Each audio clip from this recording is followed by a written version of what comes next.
After I unexpectedly saved my first love, the drowning billionaire heiress Chloe Sullivan, her father, Robert Sullivan, gave me two options. The first was to walk away with a $10 million check. The second was to marry his stunning daughter. Without a moment's hesitation, I chose the $10 million, booked a flight out of Aspen for the following week, and set off to chase the life I truly wanted. I did this because in my past life, I had torn that same check to pieces and chosen to marry Chloe, only to be met with a contemptuous sneer from Robert Sullivan and an ever frostier gaze from Chloe herself. For the 10 years of our marriage, I lived like dirt, a shadow desperately chasing her silhouette. It all ended at a corporate gala, where I was stabbed to death in a dark alley by her frenemy while trying to protect her. As I lay dying, the last thing I saw was her completely impassive face, as if I were nothing more than a stranger. This time around, I refused to be the groveling lapdog who ends up with nothing. So, I calmly extended my hand and accepted the check.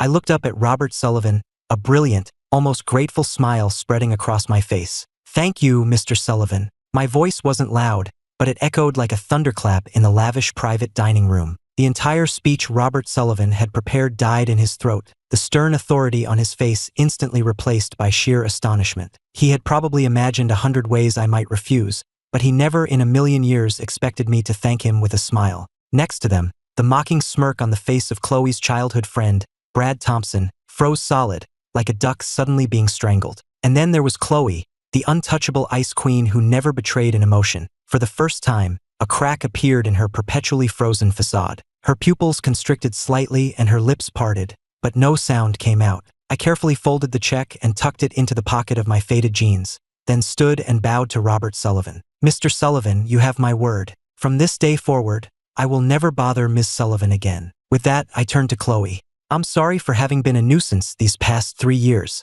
I wish you a bright future and a smooth journey ahead." Chloe's body gave an almost imperceptible shudder. She finally, truly looked at me, her beautiful eyes no longer filled with ice, but with a profound, undeniable shock. Before she could say a word, I turned to go. Just then, Brad Thompson's voice cut through the silence. "Ethan, and here I thought you had some integrity. Turns out you're just another spineless gold digger, selling a decade of devotion for $10 million?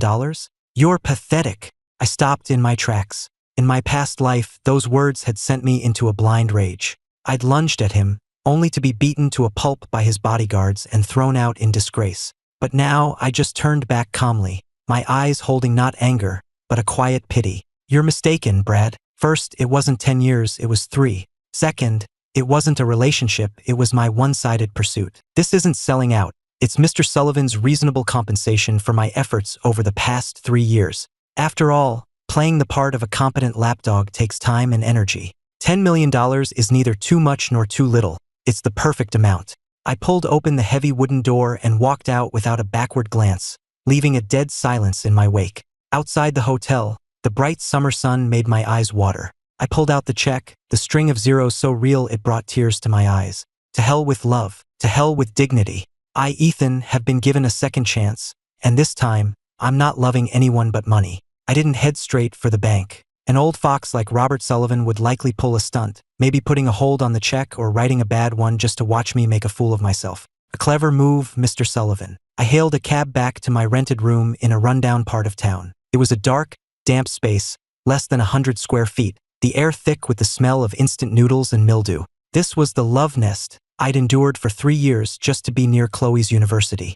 I opened my old laptop, a 5-year-old machine whose screen flickered and lagged before finally coming to life. I didn't rush to do anything. I just leaned back in my chair and let myself dream about the future. What was my greatest asset now that I had a second chance? It was my knowledge of the next decade's economic trends.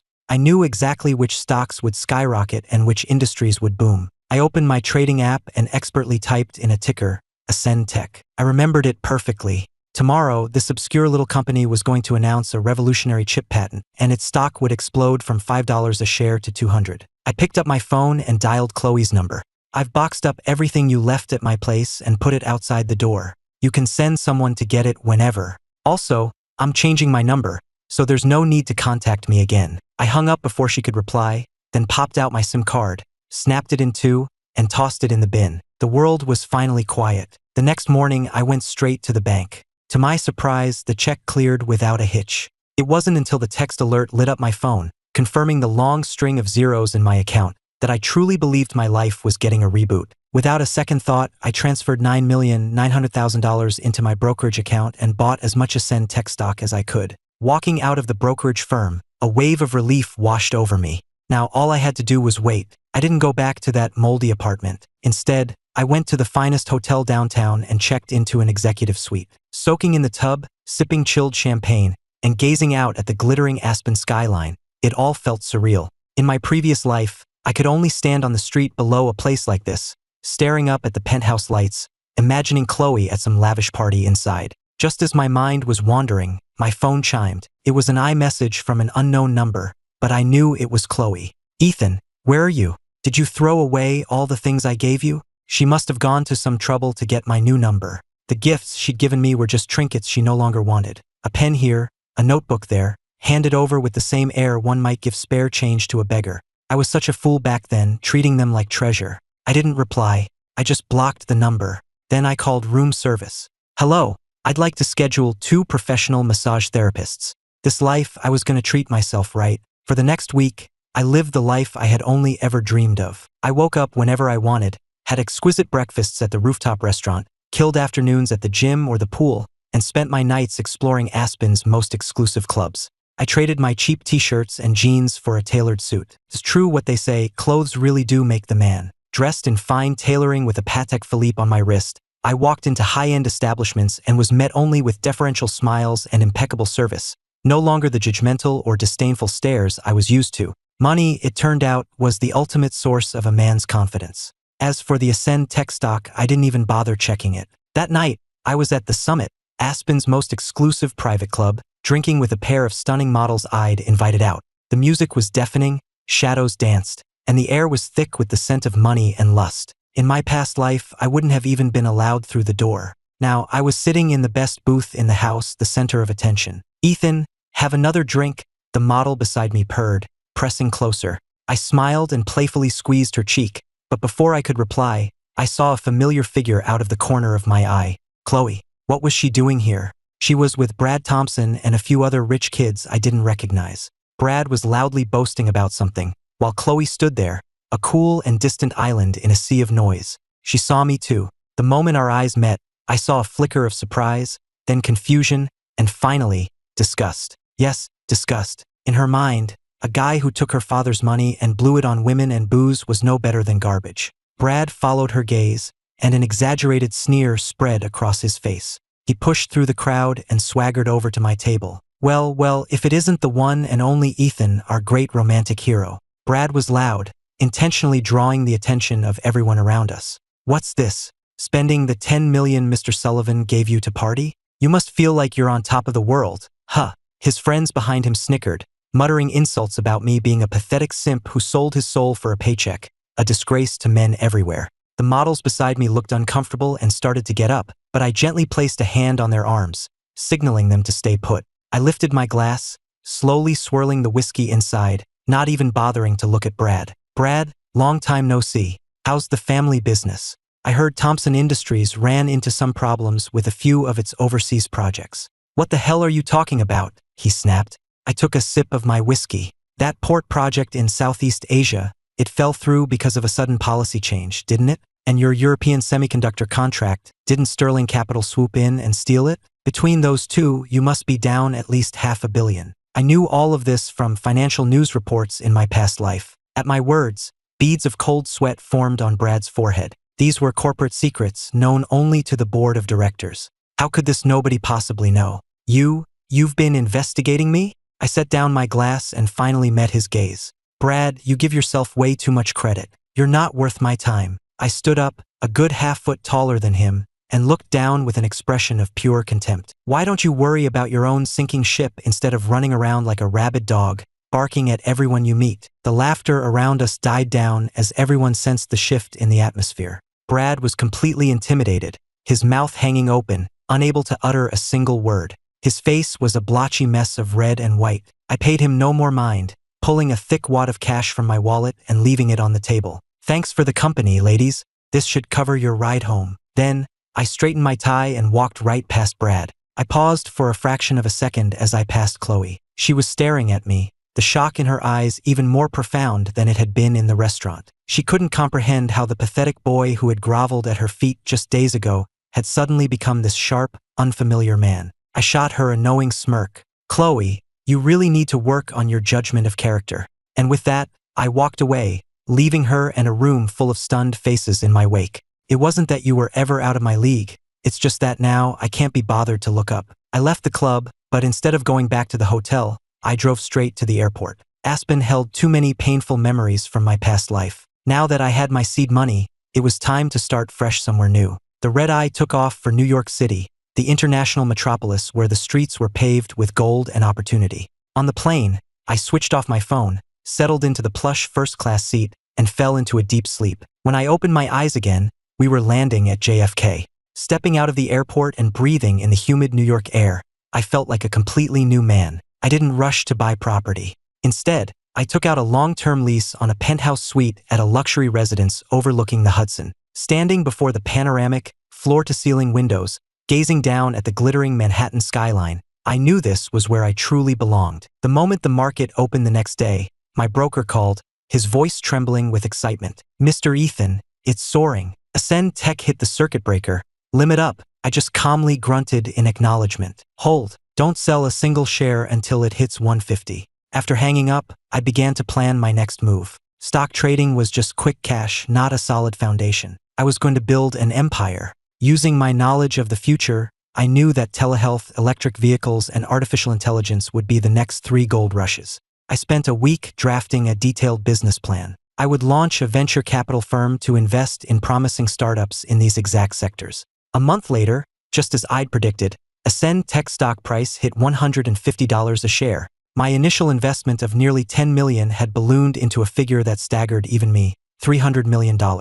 I cashed out immediately, securing my profits. With that capital, my firm, Apex Capital, was officially born in New York City. I leased the top floor of a skyscraper in the financial district with a commanding view of the entire city. I started recruiting, offering salaries well above the industry average to poach the sharpest analysts and traders from Wall Street's biggest firms. At first, these seasoned professionals were skeptical of a kid in his early 20s being their boss. But after I accurately predicted 3 market crashes and led them in a series of short sells that netted us $50 million in a single day, they all shut their mouths. Their looks of doubt turned to respect, and then to something bordering on fanatical reverence. In their eyes, I wasn't just their boss. I was a financial deity. My life became a whirlwind of endless meetings, reports, and appointments. I gradually forgot about Aspen, about Chloe, and about the humiliating past I'd left behind. Then one day, my assistant handed me an invitation. "Mr. Ethan, there's a major international business summit at the Javits Center next week.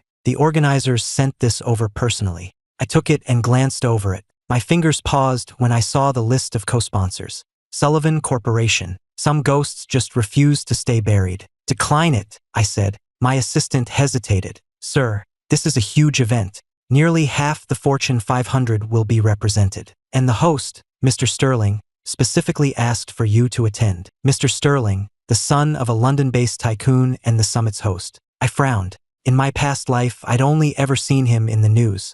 Now he was requesting a meeting. It seemed the reputation of Apex Capital was spreading beyond New York. "Fine, I'll go. I'm curious to see the look on the Sullivans' faces when they see me again." Besides, I had a special surprise prepared for them. A week later, I was on a private jet to the conference.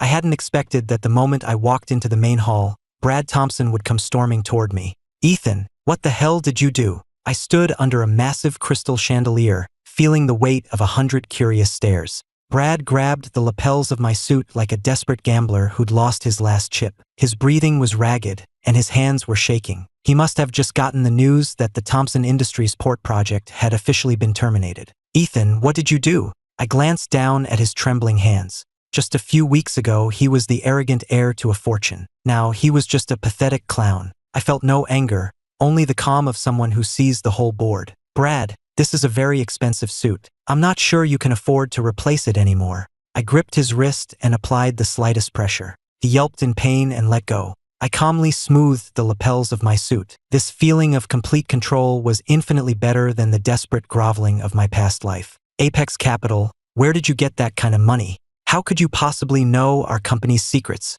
You can thank Mr. Sullivan for the $10 million seed money. It helped me get in on the ground floor of Ascend Tech. Brad froze, his face ashen. He could never have imagined that the money used to humiliate me would become the very shovel that dug his family's grave. Just then, Chloe emerged from the crowd in a white dress, her eyes wide with shock. "Ethan, did you have to be so ruthless?" she asked.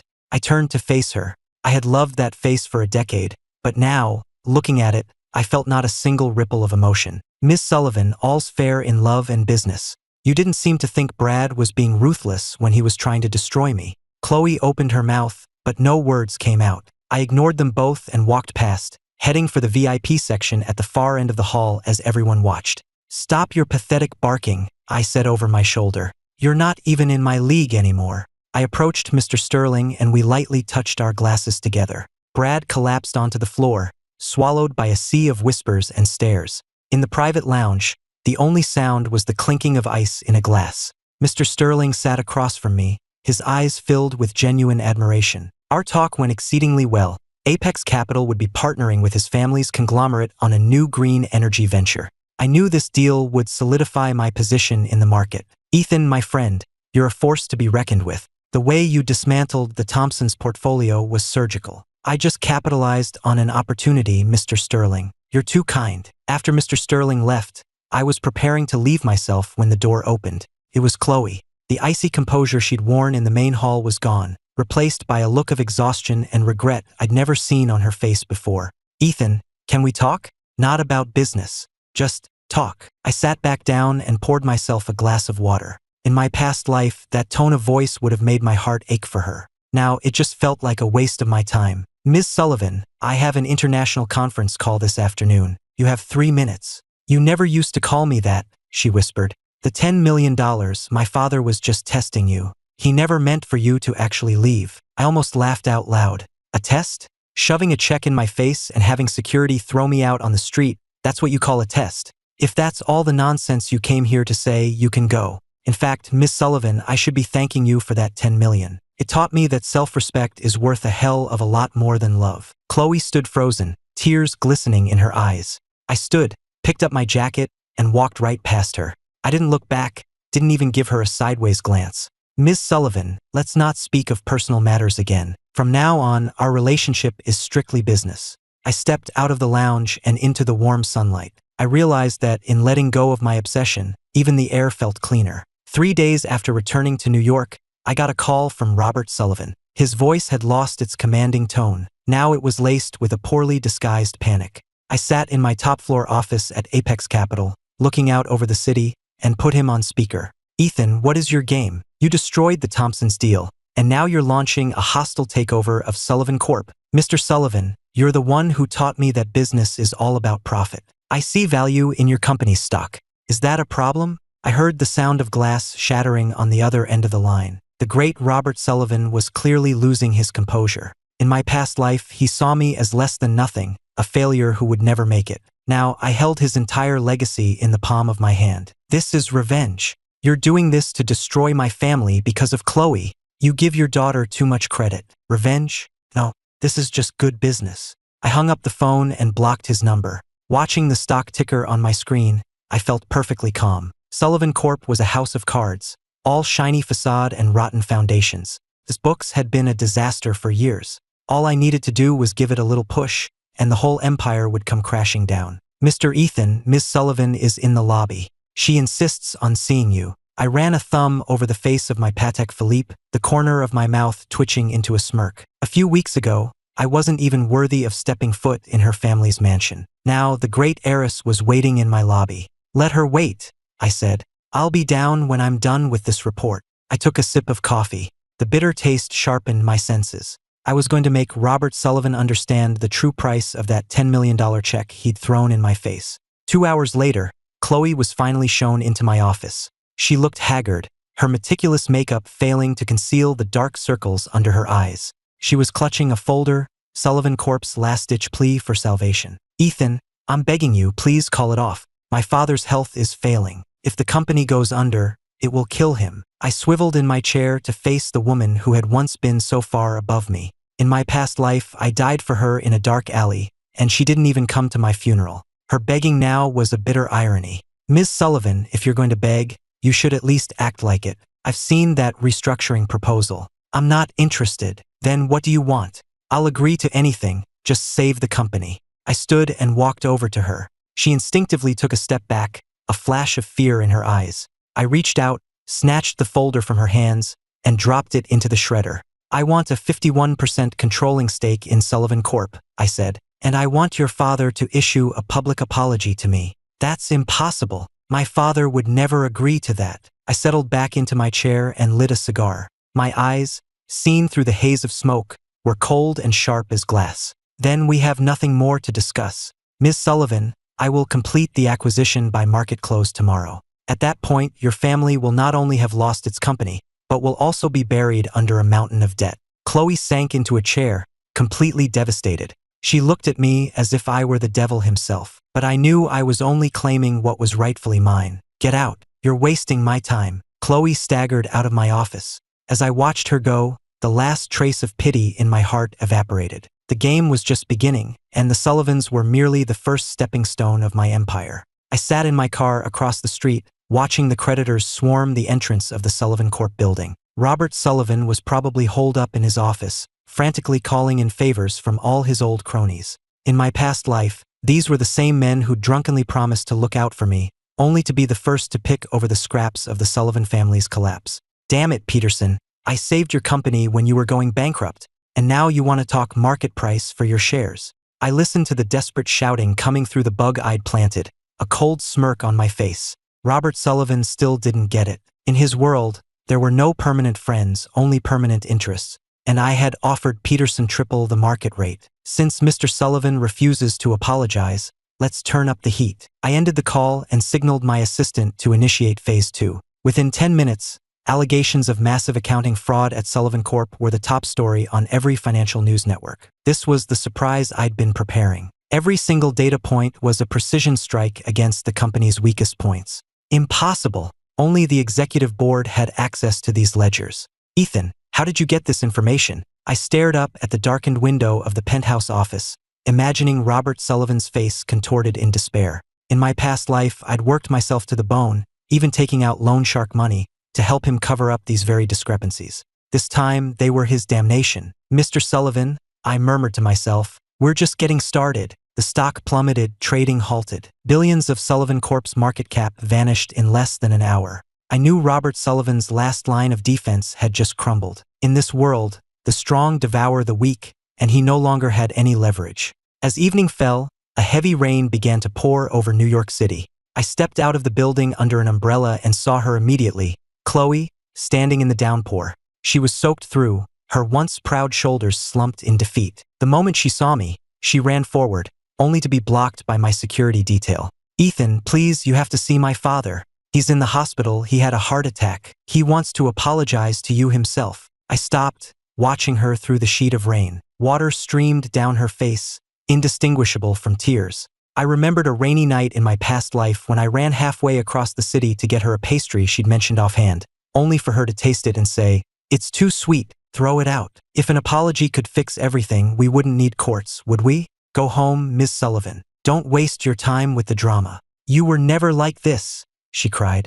You used to worry if I so much as sneezed. How did you become so heartless? Because the Ethan who cared about you died in that alley. The man standing here today only cares about one thing, profit. I walked around her and got into the waiting Rolls-Royce. I could hear Chloe's desperate sobs behind me, but I felt nothing. Her belated devotion was worthless. I'll do anything if you'll just spare my family, she screamed after me. Even marry you. Marry you, I said to myself. Ms. Sullivan, right now you aren't even qualified to be a receptionist at Apex Capital. The door closed, shutting out the storm and her voice. I watched her small, white figure recede in the rearview mirror as I poured a glass of wine. I had won this round, completely and utterly. The Sullivan Corp shareholders meeting proceeded as scheduled. When I pushed open the heavy doors to the boardroom, the chatter immediately died. I walked directly to the head of the table, to the seat that had once belonged to Robert Sullivan. Now it was mine. Mr. Ethan, one of the board members began.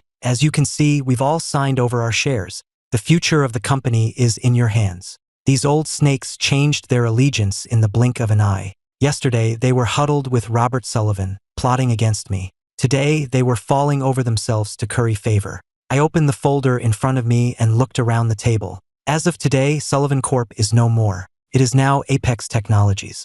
Every member of the Sullivan family has 1 hour to clear out their desks and vacate the premises. The words had barely left my mouth when a commotion erupted from the corner of the room. Chloe's cousin, a man I vaguely recognized, burst in, his face purple with rage. "Ethan, who the hell do you think you are, kicking me out? This is my family's company. You're just some lucky piece of trash. Did you not hear me?" My security team moved in, grabbing him and dragging him out of the room like a sack of potatoes. His curses echoed down the hall, but not one person at the table said a word. I turned my gaze to the end of the table, where Chloe was sitting. Her head was bowed, her hands twisted together in her lap. "Ms. Sullivan, for old time's sake, I've arranged an apartment for you. Take your father and move there. At least you won't be homeless." Chloe slowly lifted her head, her eyes vacant, like a doll's. She stood and walked out of the boardroom without saying a word. I knew that in that room, I had shattered the last remnants of her pride. Standing on the terrace, the entire New York skyline spread out before me. The fall of the Sullivans had sent shockwaves through the financial world, but I knew this was just the foundation. The real work was just beginning. "Ethan, that was a clean takedown of the Sullivan family," Mr. Sterling said at a reception later that week. "But this semiconductor plant you're trying to build, I hear you're about to have some competition. What have you heard?" I asked. Mr. Sterling gestured to a nearby table. A woman sat there, her gaze as sharp as a blade. "That's Scarlett Vance. She runs the Vance family's operations out of DC. She's poised to dominate the AI sector for the next decade, and she wants that project too. They call her the Crimson Witch for a reason. She's more ruthless than you can possibly imagine." "Good," I replied. "It's no fun playing against a weak opponent." As if feeling my gaze, Scarlett Vance turned and raised her glass to me, a challenging, appraising smile on her lips. In my past life, the Vance family hadn't made a move on the New York market for another 3 years. It seemed my rebirth had accelerated the timeline, bringing a powerful new player to the board. "Scarlett Vance. In my past life, while you were conquering the business world, I was still playing chauffeur for Chloe. This time, let's see who the real predator is." I returned her smile with a polite nod and walked away. I needed to revise my strategy. The arrival of the Vance family was an unexpected complication, but it was also an opportunity. If I could absorb their southern assets, Apex Capital would be unstoppable. After finalizing the paperwork on some strange impulse, I drove back to the rundown neighborhood I used to live in. It was still as grim and damp as I remembered, the air smelling of cheap cigarettes and garbage. Then I saw a familiar figure, struggling with a cardboard box. It was Chloe.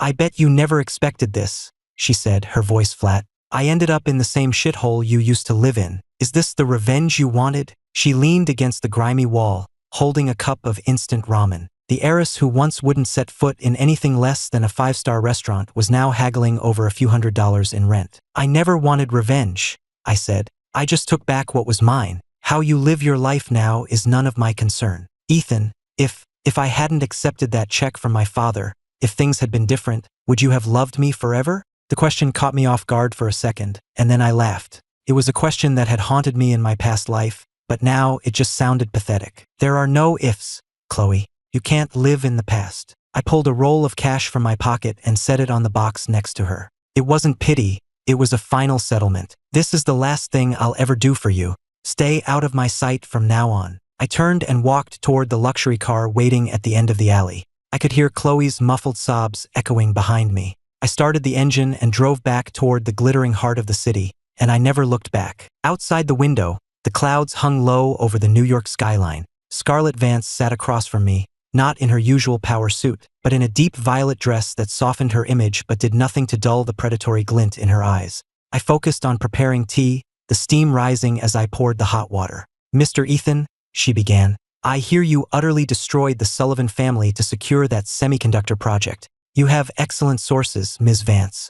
It was a simple business acquisition. Destroyed is such a strong word." I poured a cup of tea and slid it across the table to her. In my past life, Scarlett was infamous for her ruthlessness, for using information advantages to corner her rivals. Too bad for her. Today she was up against a man who knew the next 10 years of headlines. "The Vance family is determined to win that contract," she said. "Name your price to withdraw your bid." "Ms. Vance," I replied, Do I look like I need the money? She paused, clearly not expecting such a direct refusal. She had done her homework on me. Her files probably still described me as the desperate kid who'd trade his dignity for a check. What she didn't know was that my appetite was now far, far bigger than she could imagine. Ethan, good business is about playing the long game. Making an enemy of the Vance family is not a smart move for Apex Capital. I have a character flaw, Ms. Vance. The more someone tells me I can't have something, the more I want it. The temperature in the room seemed to drop 20 degrees. Scarlett didn't touch her tea. She stood, her heels clicking sharply on the polished floor. She paused at the door, glancing back over her shoulder. Let's hope that bravado of yours lasts until the bidding next week. The door closed. I set down my cup and watched the storm clouds gathering outside. The Vance family was a problem, yes, but I knew something she didn't. Next week, a failed overseas acquisition was going to put her in a severe cash crunch. That was my ace in the hole. The hospital corridor was deathly quiet, smelling strongly of antiseptic. I pushed open the door to a private room and saw Robert Sullivan lying in bed, an oxygen tube in his nostrils. In just a few weeks, he had aged decades. He was gaunt, his hair completely white. Chloe sat by his bedside, quietly peeling an apple. "What are you doing here?" she asked without looking up. "Come to gloat. I don't have time for that. I'm here to discuss a business matter with Mr. Sullivan." Robert Sullivan's eyes fluttered open, his hazy gaze finally focusing on me. He tried to speak, his voice a dry, cracking whisper. I stood over his bed, looking down at the man who had once tried to buy me off like trash. You won," he rasped. "The company is gone. What more could you possibly want? I want the deed to the old Sullivan manufacturing plant on the outskirts of the city. In exchange, I'll cover all of your medical bills and give Chloe a respectable job." The apple fell from Chloe's hand and rolled to a stop at my feet. She stared at me, her eyes a mixture of fury and humiliation, but above all, helplessness. She knew they were in no position to refuse. "Ethan, do you have to strip us of our very last shred of dignity? Dignity is something you earn, not something you're given," I said. "Sign the papers, Robert." With a trembling hand, Robert Sullivan signed his name. I collected the documents without a second glance. I knew that beneath that derelict factory lay the path of a new subway line, destined to become the city's next major commercial hub. In my past life, the Sullivans had sold that land to the Thompsons for a pittance, completely unaware of its potential. This time, that gold mine was mine. "Report to HR at Apex Capital tomorrow," I said to Chloe. "You'll be my executive assistant. It's your only option." I left the room. Chloe didn't follow me out. I knew she would take the job. She had no other choice. The next day, Chloe stood in front of my desk, dressed in a charcoal gray business suit. She looked nervous, her knuckles white as she gripped a file. I didn't look up from the proposal I was reading. "Ms. Sullivan, make 10 copies of this report. You'll be accompanying me to a meeting with Scarlett Vance at 3 p.m. The Vance family is a major power in D.C., she said hesitantly. "Are you sure you want to challenge them directly?" I put down my pen and looked at her. I could still see a flicker of her old arrogance, but it was mostly buried under a reluctant acceptance of her new reality. "Your job is to follow orders, not ask questions." That afternoon, the auction room was thick with tension. Scarlett Vance and her team sat on our left, every one of them radiating an aura of absolute confidence. I sat on the right, with only Chloe standing behind me. As soon as the bidding opened, Scarlett started with an incredibly high offer. "Well, Mr. Ethan," she said, looking at me, "are you going to match that?" "I'm not," I said, "but I would advise you to take the call you're about to get from your assistant." Scarlett frowned just as her assistant hurried into the room and whispered urgently in her ear. The color drained from Scarlett's face. I knew exactly what had just happened. 10 minutes ago, their major European acquisition had been blocked by regulators. Their capital was now frozen. "This was you," she hissed. "I simply knew the outcome ahead of time," I replied. "Ms. Vance, since you no longer have the liquid assets to compete, I'll be happy to take this project off your hands." I raised my paddle and made a bid just under her opening offer. The room was in an uproar. Scarlett stared at me with a look that could kill. Chloe stood behind me, frozen in shock. It was likely the first time she had ever witnessed such a ruthless and perfectly executed corporate maneuver. After the auction ended, I got off the elevator in the parking garage and found Scarlett leaning against the door of my car. She looked flustered, her perfect hair slightly out of place. She held an unlit cigarette in her hand. "Ethan, who the hell are you?" she demanded. "Some kid in his 20s doesn't just pull off something like this. It's impossible. Who I am doesn't matter. What matters is that you now have a massive financial hole to fill, and you need cash, fast. Her head snapped up, her eyes wary. I had just casually exposed her company's most critical vulnerability. I walked over, took the cigarette from her fingers, and tossed it in a nearby bin. The Vance family is powerful in DC, and I have no desire for an all-out war. I'll give you a $5 billion bailout. In exchange, I want a controlling interest in all of your Southern AI research labs. You're a goddamn vulture, she spat. I am, but you and I both know that no one else will touch you right now. I'm your only option. Scarlett was silent for a long time. She was a smart woman. She knew the difference between pride and survival. When she finally looked at me, her expression was a complex mix of hatred and a grudging, unfamiliar respect. Deal, she said finally, but I have one condition. I want a stake in Apex Capital. Done, I replied, but you'll be a silent partner. You get a share of the profits, but no say in my decisions. I opened the car door for Chloe. She looked from Scarlett to me, her face a mask of pure astonishment. She had always seen Scarlett Vance as an invincible titan of industry, a myth, and I had just brought that myth to its knees in less than an hour. The view of the city from the restaurant was breathtaking. I sat across the table from Chloe. She had worked incredibly hard all day, staying late without being asked, to collate all the data on the Vance laboratories. She was becoming a capable assistant, the spoiled heiress fading away. Ethan, thank you, she said quietly, for my father's medical care and for everything I saw today. Don't thank me. You earned your salary. In this world, Chloe, weakness is the only true sin. She said nothing, just stared out at the river below. I knew what she was thinking. If only she had treated me differently back then, maybe none of this would have happened. But I knew better. There are no second chances in life, only in rebirth. With the Vance Labs under my control, I now held the keys to the kingdom of artificial intelligence. The biggest boom of the next decade was now mine to command. I ordered a bottle of wine and watched the lights of the city. The Thompsons were ruined, the Sullivans were broken, and the Vances were now my partners. More had happened in the last few weeks than in the entire decade of my past life. Are you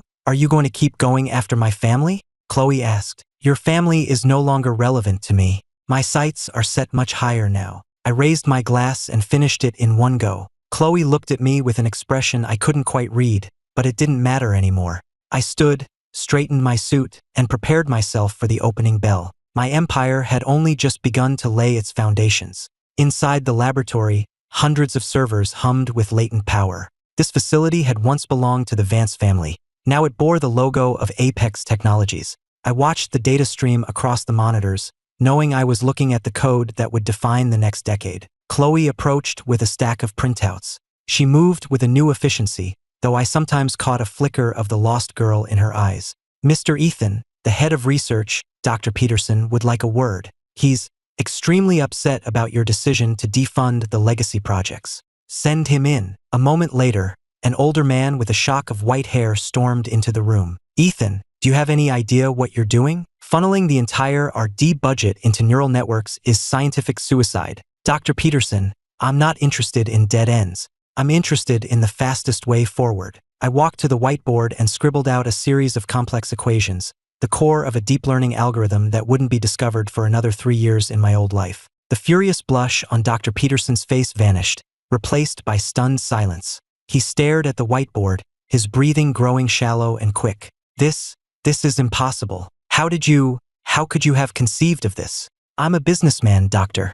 I care about results. Follow my model. I want a working prototype in 3 months. Dr. Peterson stared at me as if I were some kind of alien, then snatched the notes and left without another word. Chloe stood by, her eyes wide with awe. She probably thought I was some kind of genius, but it was just the benefit of hindsight. With the AI division on track, I turned my attention to the next big thing, electric vehicles. In my past life, that industry had minted billionaires. Today, I was at a federal auction to secure the mining rights to the country's largest lithium deposit. The room was filled with the heavy hitters of the industry, including Scarlett Vance. She was back to her usual formidable self, chatting with a group of international investors. Mr. Ethan, she said, approaching me, still trying to master AI and now you want to get into batteries? Be careful not to bite off more than you can chew. You never know until you try, Ms. Vance. Speaking of which, have you managed to patch up that financial hole in your European division yet? Her smile tightened for a split second before she nonchalantly raised her glass.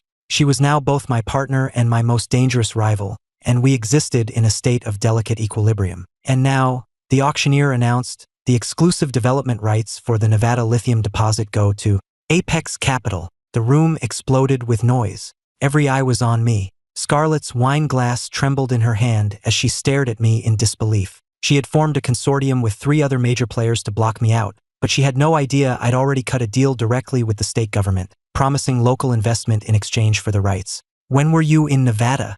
I had people tracking your every move, she hissed. Ms. Vance, you were watching my movements, but you should have been watching my intentions. I walked to the stage with Chloe right behind me. She was wearing a sharp pantsuit and expertly fended off the reporters trying to close in. I looked out at the sea of calculating faces in the audience and thought to myself, my foundation is now unshakable. With the lithium rights secured, I returned to Aspen to tie up one last loose end. The old Sullivan estate had been seized by the government. Robert Sullivan, under investigation for fraud and a flight risk, was confined to the guest cottage on the property. I pushed the door open, a smell of damp and decay greeting me. Robert Sullivan sat in a wheelchair, staring out the window with vacant eyes. So you came, he said, here to see if I'm dead yet? I came to collect the things I once gave Chloe. I pointed to a small, rusted metal box in the corner.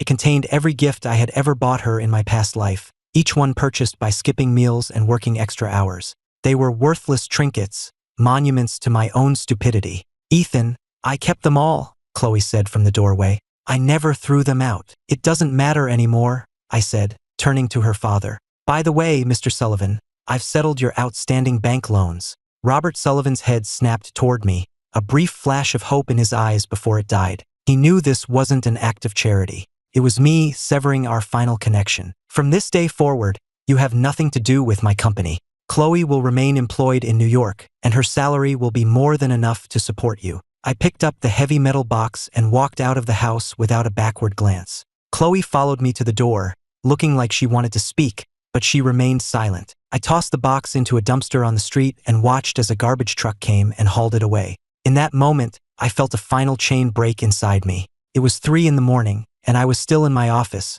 reading through a series of negative press articles my team had managed to intercept before publication. Brad Thompson might be in prison, but his family's allies were still out for blood. They'd partnered with some tabloids, envious of Apex Capital's success, to spread rumors about my funding being illegitimate. Sir, my head of PR said over the phone, our legal team has issued cease and desist letters, but the rumors are spreading. They're accusing you of running a Ponzi scheme. A Ponzi scheme? I scoffed. They'll have to do better than that. I lit a cigarette and stared down at the silent streets below. In my past life, rumors like these had cost me my reputation and my job. But this time I held all the cards. Release our complete, audited financial records and tax statements to the SEC. And get Mr. Sterling on the line. Tell him we're issuing a joint press release tomorrow morning. Yes, sir. Right away. Chloe, who had been standing by, spoke up. Ethan, you should get some rest. You haven't slept in 2 days. I saw the genuine concern in her eyes and felt something stir within me,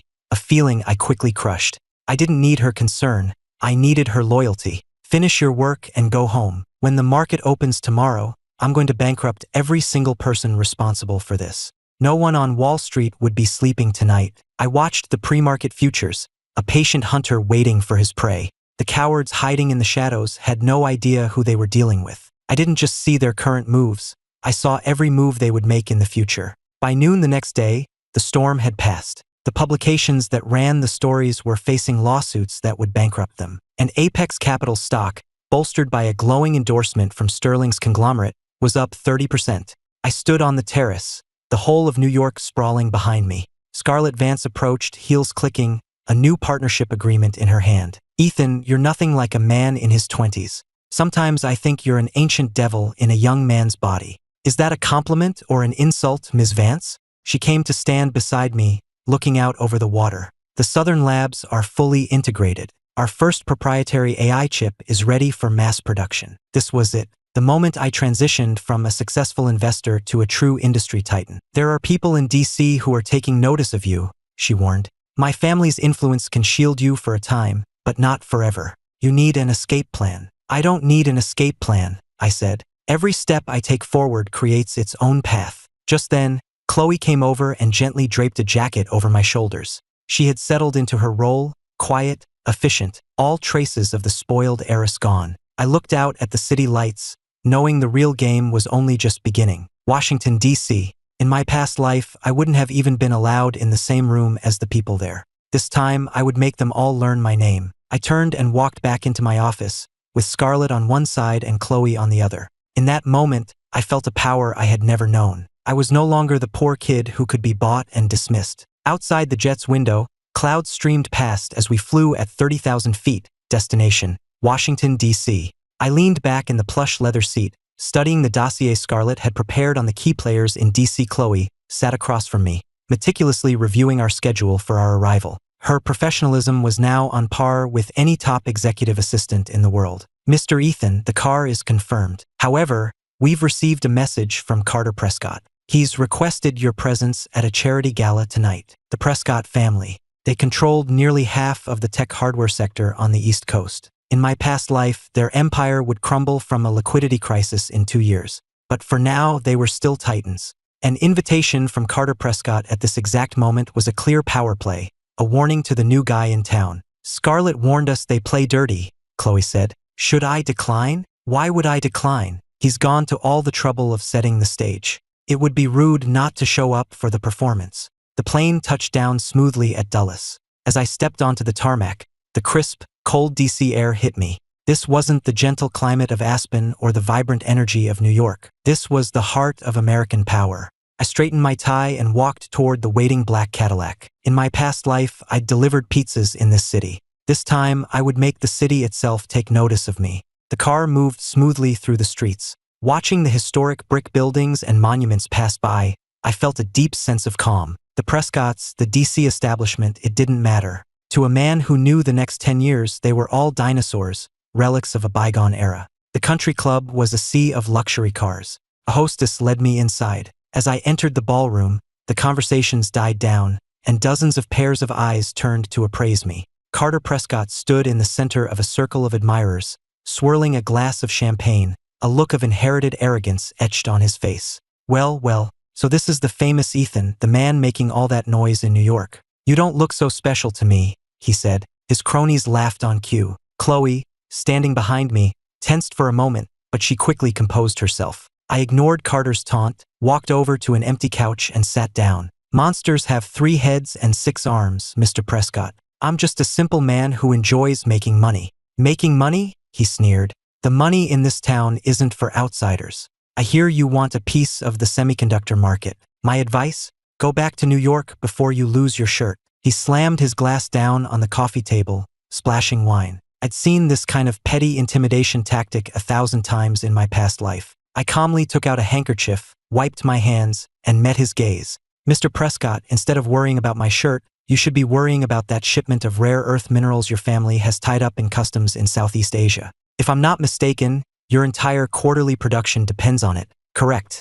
The color drained from Carter's face. That shipment was a closely guarded secret. There was no way an outsider could know. He stared at me, and for the first time, I saw genuine fear in his eyes. It's been a lovely party, but I'm afraid I don't care for the wine, I said, standing up. I walked out of the ballroom, leaving a stunned silence behind me. Chloe followed, looking at me as if she'd never seen me before. She was probably wondering just how many aces I had hidden up my sleeve. The moment we got back to the hotel, I gave my first order.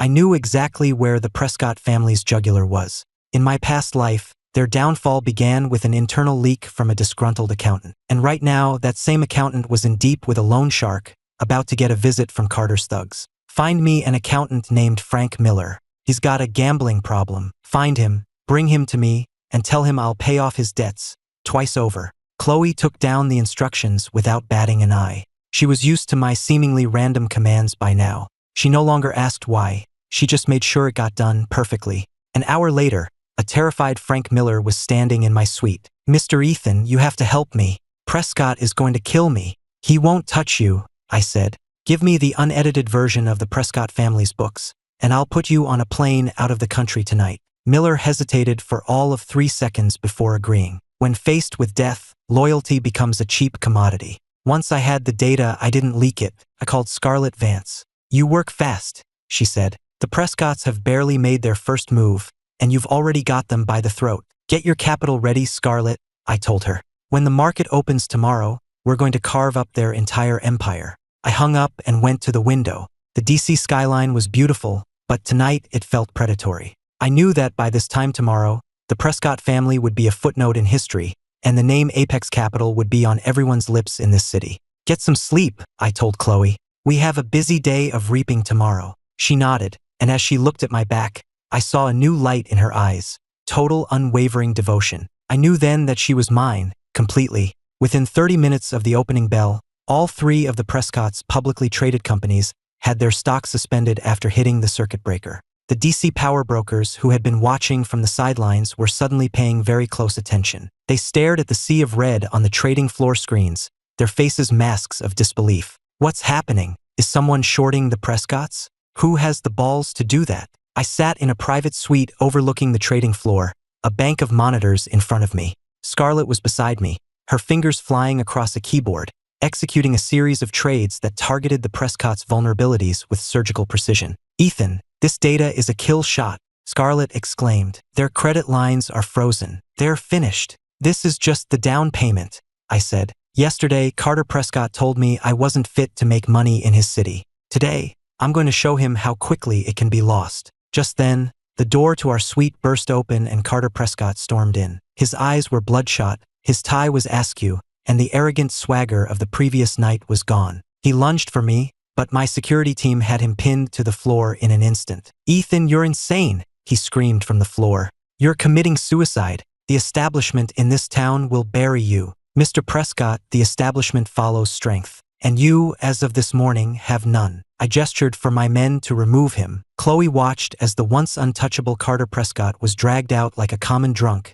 and she let out a small sigh. The scene, I knew, was reminding her of her own family's fall. No time for nostalgia, I said. Notify our finance team. It's time to start acquiring their core assets. I walked out of the building into the bright, glaring sun. The fall of the Prescotts was just the beginning. I had just thrown a boulder into the placid pond of DC politics and finance. A week after the Prescott family's collapse, Apex Capital officially opened its Washington, D.C. office.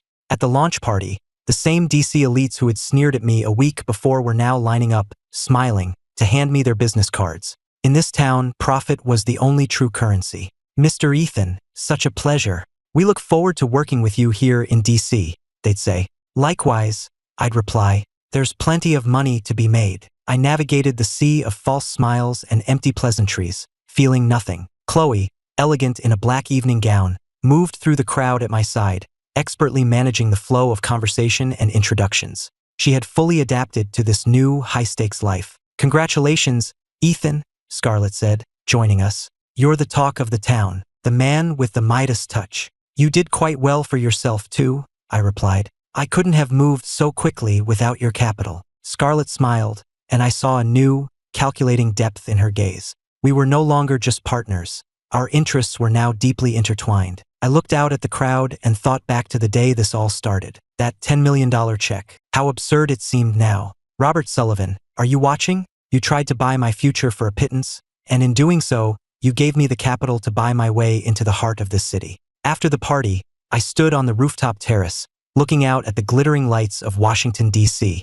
I knew my empire was taking shape, but this was only the foundation. My goal was to build a global conglomerate, an empire that would bear my name. Mr. Ethan, your flight back to New York is booked for tomorrow morning, Chloe informed me. Good, I said. Next, we go after the final piece of the puzzle. I turned back toward my desk, the setting sun casting my long shadow across the room. In this life, I would be a king. Outside the window, the Hudson River flowed on, relentless and powerful. I returned from DC and dove straight into planning our global expansion. Chloe stood behind me, expertly organizing the files for our next international acquisition. The spoiled heiress was gone, replaced by a woman with a calm and steady gaze, forged in the crucible of corporate warfare.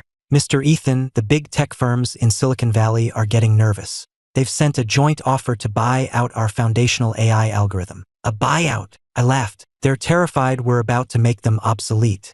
Tell them Apex doesn't sell its technology. We sell finished products. I leaned back in my chair, my eyes on the world map that covered one wall. In my past life, these same companies had used their technological superiority to exploit the market for a decade. This time, I was going to show them what it felt like to be on the other side. There's one more thing, Chloe said hesitantly. My father was discharged yesterday. Before he moves back home, he wants to cook a meal for you, to thank you. That won't be necessary, Ms. Sullivan. As I've said, our relationship is professional. Arrange a comfortable retirement condo for him in Aspen. Bill it to my personal account. Chloe froze. She lowered her head, and I could hear the catch in her voice. I knew she was still holding on, but that door in my heart had been welded shut from the moment my new life began. Go on, get back to work. The meeting with Scarlett this afternoon is critical. I need you focused. She took a deep breath, subtly wiped her eyes, and her professional mask was back in place. I watched her walk away,